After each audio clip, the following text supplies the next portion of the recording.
Magandang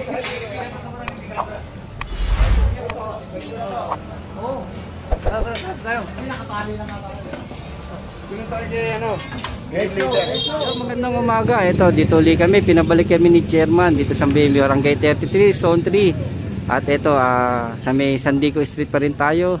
Itutuloy pa rin natin yung declogging operation. Ito sa pamumuno ni Chairman po.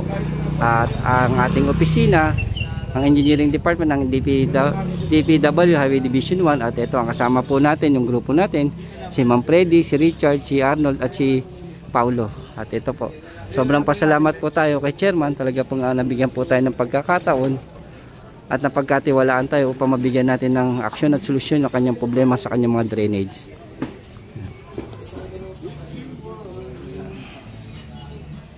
Hindi pa tayo tapos, meron pa kaya abay-mente.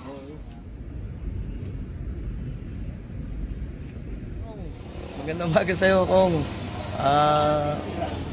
Hingi sana ako sa'yo ng tulong. Mag-request ako ng magkaroon ng line, ng linya ng kanal dito sa gitna ng San Diego. Kasi matagal na itong linya ng aming kanal sa San Diego po sa gilid. Napag-iwanan na po kung inihiling ko sana sa'yo. Patulungan mo kami dito sa aming problema. Nahirapan kasi kami magdiklag. Every time na magdidiklag kami, talagang hindi namin may pasok yung talagang kawayan o kahit bakal niya sa even na MMDA na na kami last years pa. Nahirapan din talaga, hindi rin talaga po nakuha. So lumapit na po ako dyan sa mga kahisyan na yan. Kaya nahirapan din po talaga, hindi po nagkaroon ng long term solution. Kaya maganda po sana yun talagang pang mahabang solution po yung sa amin na sa yung kanal po namin na dinadaluyan ng tubig. Sana po mapakinggan mo kami, Yorme Isko, at ang puting congressman ng District 1, Mayor Benicio. Yan, ito Che, pipilitin natin mailusot doon. Yun lang nga, ito linya, kasi mga tol, ito linya lang po sa gilid. Talagang itong San Diego na nasasakupan ni Chairman, na pag-iwanan na, wala siyang linya sa pinakagitna. Kaya ito, pag nalusot natin to, yun, medyo magagaang yung nyo Che, medyo gagaang, pero mas maganda yung mabigyan kayo ng bagong drainage line dito. Kaya mo naman naniniwala na nanalig sa kakayanan ng ating engineering ng District 1 sa pamunuan ni ang ating district engineer na District 1, si Engineer Bernardo Nonga. Kaya ako naman naniniwala sa kakayanan ninyo na maayos kung pinagtatagaan natin ngayong gawin. Yan o po. Pag wala pa po, hindi pa po na yung request nyo, eto, dito muna tayo Che. Tsatsagain po natin yan, hindi po namin kayo iiwan na hindi po natin napapalusot yung kawayan dyan.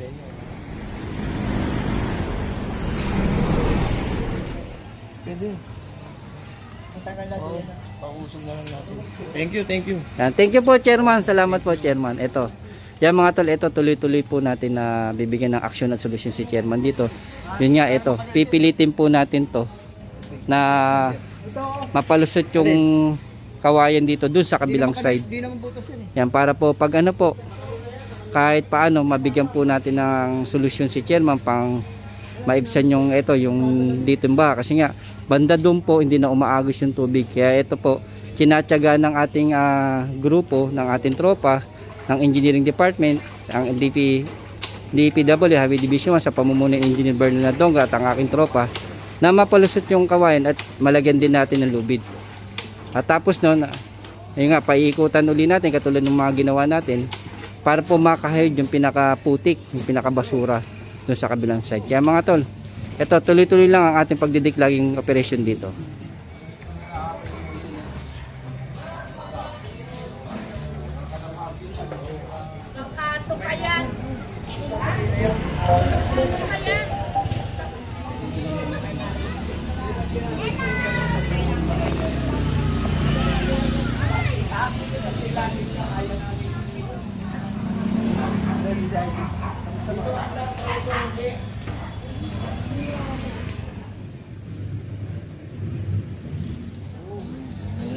Tama kasi para matapos na.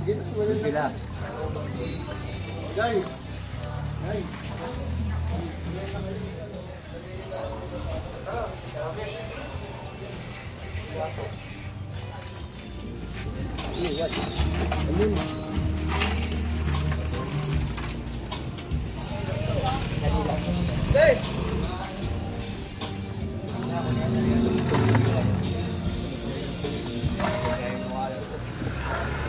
Bigat yan.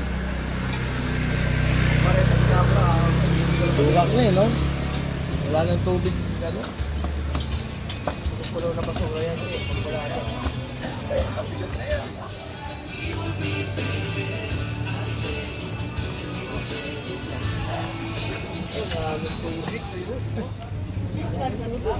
Wala na tubig. Sa'yo. Pagkasaan mo, update na lang yan. Kung may gawain pa tayo. Hindi mo talaga nagagalaw. Hindi, huwag kayo nasig nagawat. Ano?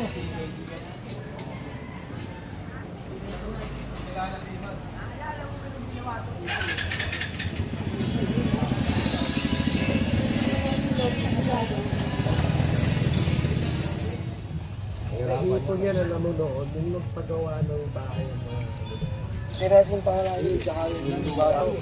Itong ano, yung lawasan. Natin, kinuha rin naman.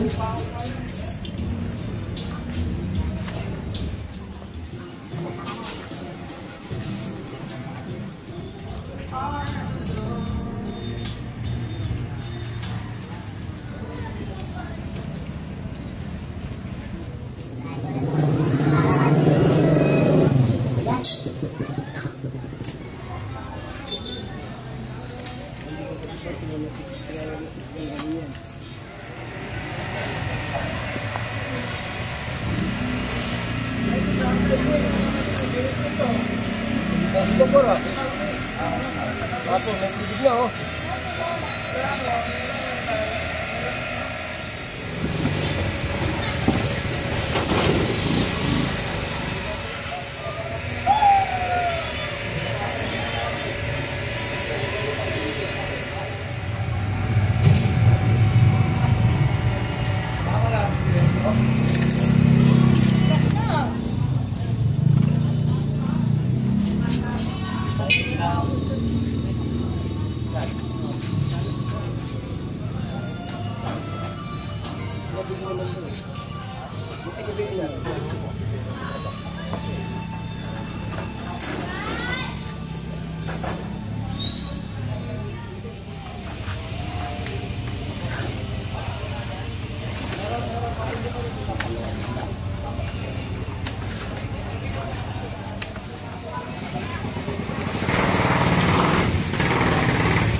Yan, pagkira mo na kay Batman yan. Bakala parang karakal yan. Pagpapilalagan. Yan. Hila, parang hila. Hila, may kumasabit.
Ito po, pangalawang araw na po natin pagdidiklag dito. Ito medyo grabe dito. Yan talaga pinoproblema ko namin yan. Hindi ko malaman paano. Pwede po kayong manawagan kasi napansin ko yung mga linya ng kanal nyo po rito medyo luma na po. Tsaka parang wala na sa alignment eh. Oo. Dahil parang imbis na pag ganun, kung sa gitna, papunta dapat ng Wagas, tsaka ng Luwalhati, parang nangyari. Naging pag ganito. Lumang linya na po. Baka pwede kayo manawagan, Chairman, no? Mananawagan nga ako kay Yorme, gusto mo kayo Lumagoso, na sana po, babago po yung linya ng aming kanal. Magkaroon po sana dito sa gitna ng, ba tinatawag doon? Yung drainage line. Line, para makonect din po yung dito sa mga gilid ng na kanal para pumunta po sa gitna. Patungo po sana ng Wagas Street. Yung mga linya ba ng kanal nyo dito, Che, luma na po ito? Luma na yan. Nadatnan nyo na po ito? Oo, may git sandikada na yan. Linya. Isang dekada, ibig sabihin? May git 10 years na. Mahigit 10 years. Ibig sabihin, mga 20, ganun. Wala naman nasa mga 15 years, ganyan. Napag-iwanan na. Napag-iwanan na rin po ng mga katabi naming kalsada na ibang barangay. Kaya dito medyo lubog po kami. Bali, itong Sandico pong itong nasasakupan nyo, yung bandang Kagitingan sa Wagas, Luwalhati na iangat na.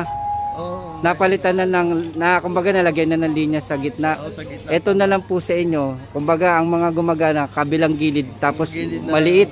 Maliit pa yung mga kanal kaya hirap dumalo yung tubig papunta ng Wagas kaya ng Luwalhati. Nung nagtaas yan, dito ang baksak ng tubig. Kaya hindi kami masyadong binaba. Naalalayan namin kasi ng paglilinis. Didiklag kami. Yun ang nabili sa atin ng aming Mayor Isko Moreno, Lumagoso. Kaya kami naman, naging alerto kami sa pamamagitan niya na yung kautusan niya na every Saturday, magdiklagin kami. Kaya medyo naibsan naman yung tubig pa. Ilan taon na ba kayong chairman dito? Bago pa lang ako, 20 lang kung 23. Mga first term. First term. Magtatatlong taon pa lang. Nadatnan nyo na po ito. Nadatnan mo na to, ganito na kasi. So, kagawad pa before pa, problema na rin yan. Kaya, siyempre, hindi naman sa panunungkulan mabilis natin ma-actionan dahil siyempre, kailangan din ang tulong ng ating local government. Kaya nananawagan ako kay Yorme at saka sa ating butihing Congressman Ernest Dionisio na sana matulungan kami dito sa aming problema dito sa aming drainage system sa Barangay 30. Ano na pong gagawin? Yun nga po, dapat magkaroon ng sewer line dito sa gitna para may bago kaming takbuhan ng tubig galing sa kanal. Linya po, pinakalinya sa gitna po. Wala po siya talagang linya sa gitna. Wala siyang linya sa gitna eh. Mayroon dito mga Maynila, MWSS, yun ang mga dito sa gitna namin. Dapat pala ma-upgrade na kasi medyo dumadami na rin yung mga residente mo, saka naglalakihan na rin yung mga bahay. Oo, totoo niyan, naglakihan yung bahay, na-apektuhan din kasi talaga yun. Dahil mga nagpatayo ng bahay dito, mahigit sa dekada na rin. Kaya may mga natirang mga debris dyan sa mga loob. Nababasag din. Kaya kita nyo yung Itura, kanina pa sinusundot ng ating engineering. Mga kawalan ng engineering, andyan pa rin ang tubig. Pakita mo. O nga, che, saka napansin ko nga, che, Hindi na dito po may tubig, may tubig. Dito, che, pag napansin ko tuyo. Dito, che, oh. Kasi kanina pa namin pa to dinidiklag yung nga napansin namin. Mahapon pa natin napansin. Ito. Ayan, oh. Ayan, nagkatubig na. Kanina talagang, yun po, ano nyo po sa mga video ko mamaya, papakita ko po sa inyo. Medyo tuyo na po talaga ito. Yan, nagkatubig. Sana nga, magkaroon na ng... Yan, Nold, lahat ng sinundot mo, natuyo. Sige, butasin mo, andar yan, oh. Sige, pag hindi ka... pag hindi ka lumusot, operahan ka ni Arnold, bubutasin ka.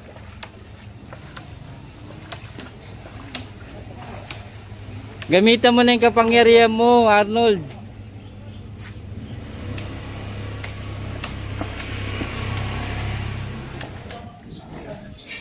Yan mga tol, ito nga, kanina pa namin to tinabuan na, inano na namin yung basura. At ito sa pinakagitna, nahirapan talaga silang mapalusutan. At ito, tsatsagain pa rin ng mga tropa na. Hindi nga, para pangin na.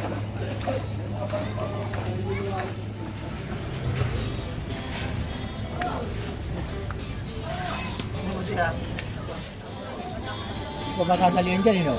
Ha? Tatalian? Tulak mo pa. Hawak na nila ron, hawak na. Tulak mo pang konti. Nakato pa yan. Nakato pa yan.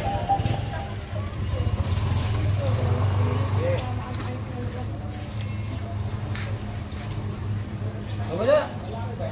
Wala, oh. Wala, oh.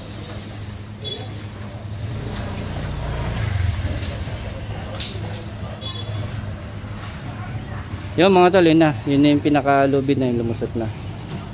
Lord, medyo wag nyo muna lagyan ng malaking buhol.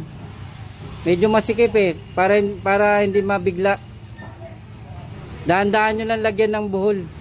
Palakihin nyo.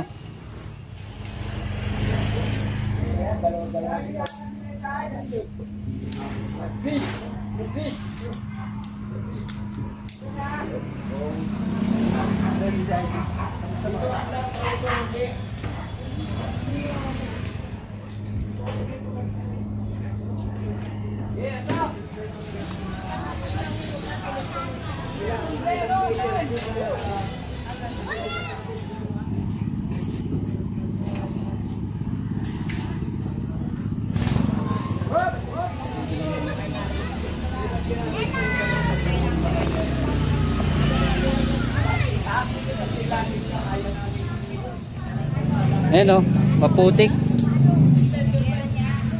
Okay, bate.